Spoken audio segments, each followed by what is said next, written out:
болов. Ер нь ямар одоо зарчимтай ажиллаж байна. Ер нь дэд сайдын тушаалаа хүлээж аваад ямар одоо төлөвлөгөөтэй байгаа ажлын За одоо ажил аваад яг 3 сар болж байна. Тэгээд энэ ажил юу ихтэй л баг шүү дээ. Хамгийн гол ажил бол ерөөсөө COP17 байна. Хоёр дахь бол онцгой анхаарч байгаа ажил бол манай шинэ баригдаж байгаа музей, их тэнгэр дээр баригдаж байгаа үндэсний музей маань байна тий. Энэ ажлууд бол анхаарч ажиллаж байгаа. Сая өвлийн олимп боллоо. Тэгэхээр өвлийн олимп дээр хэдэн төгрөгийн төсөв зарцуулсан юм болоо одоо очиж байгаа хүмүүс тий. Тэгэхээр бас одоо олимпийн хорооны явж байгаа хүмүүс нь өөрсдөө зардлаа даасан юм дээр томтгол. Ер нь хэдэн төгрөгийн төсөв сая өвлийн олимпиад гарсан юм бэ? За тэр нарийн төсөн хүмүүстэй бол тэрийг дараа нь хариулдаг хүн. Одоогоор тодорхойлохгүй тий. Манай өвлийн олимп маань сайхан болоод дуслаа. Одоо би маргааш өвлийн паралимп руу явах чинь. Өвлийн паралимп одоо багийн ахлагчаар байгаа. Тэгээд 3 тамирч оролцож байгаа. 2 гүйлтийн цан, 1 уулын цааны тамирч байна. 3 сарын 6-нд нээлтүүлж байгаа. Ажлын хувьд бол их байна. COP17-гийн хувьд бол 10,000 одоо гадаад оролцогч нараа ирж оролцсон. Тэгээд энэ 10,000 тоондоо бол хүрнэ гэж итгэж байна. Тэгээд одоогийн байдлаар бид нэр 4100 оров захиалсан байгаа. Улаанбаатар хотод нийт 18,000 ор байд юм байна. Тэгэхээр ор бол хангалттай хүрэлцэн. Дээрээс нь одоо туристлж байгаа апартментууд байна. Тэгэхээр Airbnb-гээр бас зөндөө олон хүмүүст ирж Airbnb-гээр бас үйлчлүүлэх хаа гэж найдаж байна. Дэд сайдуудыг томилоход бүтээмжийн менежерүүдийг халаад дэд сайдуудыг томилсон шүү дээ. Тухайн үед бол бүтээмжийн менежерүүд өндөр цалинтай үр бүтээлгүй ажилладаг гэж асуудал давуулж ирсэн. Дэд сайдуудын хувьд ямар одоо хангамжтай ажиллаж байгаа вэ? Танд туслах байгаа юу? Бас хэдэн төгрөгийн цалин авч байгаа юм? За би үнэнгэл надад жолооч байхгүй, машин байхгүй, туслах байхгүй, надад эдгээр аль нь хэрэггүй. Ямарчласан яг өөрийн биегээрээ бүх оролцохтой арга хэмжээндүүд идэвхтэй оролцож, хуралдаа цагтаад идэвхтэй оролцож тэ. Ямарчласан л өөрийнхөө дэд сайдын хувьд бол ажиллаа идэвхтэй хийж байгаа. Цалин бол одоо мэдхгүй энд хийж болж гин үгүй. Ямарчласан би 3 гаруй сая төгрөгийн цалинтай ажилладаг. Тэгэл одоо ингээл ажиллаа нэг жижиг гүрүүтэй та бүхэн манай өрөөгөр бүгдээрээ зочилж болно нээлттэй. Сая Саршинын баяраар плюсруудыг хөрж золголт хийсэн гэдэг олон нийтийн бас шүүмжлэлийг дагуулад байна. Одоо тэр золголтод оролцож байгаа хүмүүсийг соёлын яамнаас та бүхний зүгээс одоо дуудаж золгох юм уу?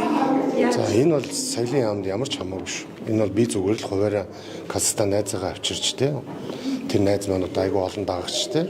Instagram дээр 5 сая дагагчтай, TikTok дээр 4.5 сая дагагчтай, YouTube дээр 800,000 дагагчтай нэг юм миний л нэг юм найз байгаа. Би тэг нэг найзаагаа л Монголд авчираад сайхан баярын өдрөөр, амралтын өдрөөр яасан чинь одоо нэг Монгол усаа жоох үзүүлсэн чинь одоо жоохон шөмжлүүлсэн. Та бүхэн бүгдээрээ мэдж байгаа. Гэтэ би бол анх ажиллаа авч байхдаа л хэлжсэн шүү дээ. Тэгэл чадхаараа л найзуудаа Монголд урьж авчирч тий тэдний одоо сувгаар одоо тэдний танилаар бас Монголын сайхан сурчилчих юмсаа Монгол усаа нэг зөвөр гоёор харуулчих юмсаа Монголын аялал жуулчлалын одоо тэр газруудыг үзүүлжтэй яач хувийн шугамар шүү. Мэдээж манай яамын бас ажил байгаа. Гэтэ манай сайд бол хэлсэн шүү дээ. Инфлюенсерүүдийг авчирахгүй бид нар инфлюенсерүүдэд зардал гаргахгүй гэсэн. Тэгээ би ч гэсэн нэг дэмжиж байна. Би хуваараа бол тэ жоохон нэг монгол хүн байна да нэг Монголыгаа нэг сурчлаад нэг гадныхыг авчираад тэгэл гэсэн надад нэг өчигөр сэтгэл байгаа. Тэгээд энэ ажлаа бол энэ жилчингээ хийнэ гэж бодож байгаа. Олон орны одоо гадны инфлюенсерүүдийг танилын шугамар тэ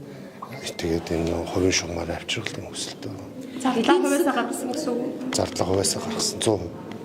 Эдийн засгийн өсөлттэй гарсан он гарснаас хойш тэгээд энэ өсөлтийн бас нэлээд хувийг аялал жуулчлалын салбарт бүрдүүлсэн гэж юм дээ. Ер нь анхудаа шахуу баг эдийн засаг солонгорох юм боломж харагдаж байна гэж үздэг шиг байна. Тэгээд зардал гэж юу гэсэн үг хувьяасаа гаргасан гэж. Бид тэр маань найз зүр өөрсдөө билет тавал ирж байгаа шүү дээ. Өмнө нь зардлаар нэг золбол зохион байгуулж мэдээж тэ би тэ ингээд нэг бас нэг танилын шугамаараа нэг Монголын бас нэг төрийн хүмүүст нэг ийм хүмүүс байд юм аа. Монголын аялал жуулч нэг ийм байд юм аа. Манай Улаанбаатарт нэг ийм байд юм аа гэд бүх талаар нь л одоо гэж ажилласан шүү дээ. Энэ дээр бас та бүхний гуйж зөвөр ойлгож зүгээр энэ мэдээг бас түгэж өгөөрэй гэдэг. Паралимпиад ямар төлөвлөөр тамирчид оролцож байна. Ер нь ингээд өвлийн олимпиад оролцоход тийм ээ бааз суур бас цаашдаа хэрэгтэй байна. Энд бүтээн байгуулалтын Сая би Казахстан руу томилт аваад явсан байгаа. Тэгээд Яг Казахстан руу явсан байвал Казахстан бол үнэхээр яг олон юмараа Монголд төстэй бид чинь түүхээрээ төстэй тий соёлын одоо ижлэхэн царай төсөрөж тий ижлэхэн зөндөө бидний холбож байгаа юм зөндөө ах одоо бүгдээрээ л нүүдэлж ард юм тий. Тэгэхээр энэ Казахстан улсад бол ялчгүй спорт, соёл энэ аялал жуулчлал амар хөгжсөн байгаа байхгүй биднийг Монголоос хав илүү хөгжсөн байгаа. Тэгэхээр энэ дээр одоо тэдрээс санал солилцох те яаж хамтарч ажиллаж болохоор байна. Казахстанаас бас авах зөвлөгөө бас их зөндөө байна. Тэгээ тэнд баригдсан айгүй олон одоо олимп баазууд байна, спорт комплексууд байна, театрууд байна, те соёлын одоо соёлтой холбоотой зөндөө юм байна, музей байна.